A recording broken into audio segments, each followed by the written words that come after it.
ભરૂચ તાલુકાના જૂના તવરા ગામ સ્થિત જલારામ મંદિર ફળિયામાં ગઈકાલે મોડી રાત્રે અચાનક વીજ પાવર વધી જતા 25થી વધુ મકાનોમાં ફ્રીજ, પંખા, ટીવી સહિતના ઇલેક્ટ્રિક સાધનો બળી જવાના બનાવથી સ્થાનિકોમાં ભારે રોષ ફેલાયો છે। સ્થાનિકોના જણાવ્યા મુજબ અચાનક હાઈ વોલ્ટેજ આવતા અનેક ઘરોમાં રહેલા ઇલેક્ટ્રોનિક અને ઇલેક્ટ્રિક ઉપકરણોને નુકસાન પહોંચ્યું હતું। બનાવની જાણ થતાં જ અસરગ્રસ્ત પરિવારોમાં ચિંતા વ્યાપી ગઈ હતી। નુકસાનનો આંક લાખો રૂપિયામાં પહોંચે તેવી શક્યતા વ્યક્ત કરવામાં આવી રહી છે। આ ઘટનાને લઈને સ્થાનિક રહીશોએ વીજ વિતરણ કંપનીના કર્મચારીઓ સામે આક્રોશ વ્યક્ત કર્યો હતો અને બળી ગયેલા સાધનોના વળતરની માંગ ઉઠાવી હતી। રહીશોના જણાવ્યા મુજબ આ વિસ્તારમાં અવારનવાર વીજ પુરવઠા અને વોલ્ટેજની સમસ્યાઓ સર્જાતી રહે છે, જેના અંગે અનેક વખત રજૂઆતો કરવામાં આવી હોવા છતાં યોગ્ય ઉકેલ આવ્યો નથી।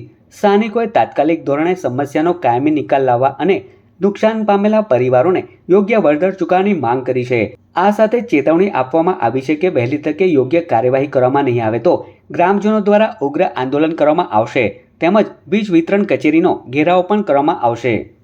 ગઈકાલે મોડી સાંજે 2 વાગ્યાના ગાળામાં વીજ પ્રવાહ વધી જતા જલારામ ફર્યું એમાં દરેક ઘરમાં ટીવી, ફ્રીજ, એસી, કુલર એવું બધું બળી જતાં નુકસાન થયેલું છે।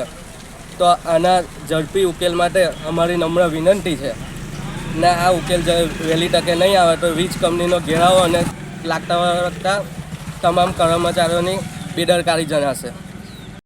મારું નામ રણજીતસિંહ પ્રભાતસિંહ ગોહિલ છે। હું જૂના તવરાનો રહેવાસી છું અને ગઈકાલે રાત્રે 2:30 વાગ્યાના સમયમાં જે વીજ કરંટ વધી જવાથી ફળિયાની અંદર કોઈના ટીવી ફૂંકાઈ ગયા, કોઈના પંખા ફૂંકાઈ ગયા, ઘણું બધું નુકસાન થયું છે અને એ આવું વારંવાર બને છે તે જીવીબીના ધ્યાન પર લાવવા વિનંતી છે અને એમને ઘટતું કરવા વિનંતી છે। બીજું કે આવું વારંવાર બને ના એના માટે પગલાં લેવા વિનંતી છે।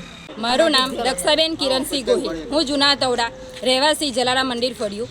અમારા ગઈકાલે રાત્રે 2:30 વાગ્યાથી લાઇટ ગઈ હતી ને વધારે વોલ્ટેજના કારણે કાલે બધાના ઘરમાં ખુદ મારા જ ઘરમાં ફ્રીજ ફૂંકાઈ ગયું છે। બધાના ઘરમાં રેડિયો, ફ્રીજ, ટીવી, એસી, કુલર બધાનું પણ ફૂંકાઈ ગયું છે। તેનું તમારે વળતર એને આપવા માટે વિનંતી।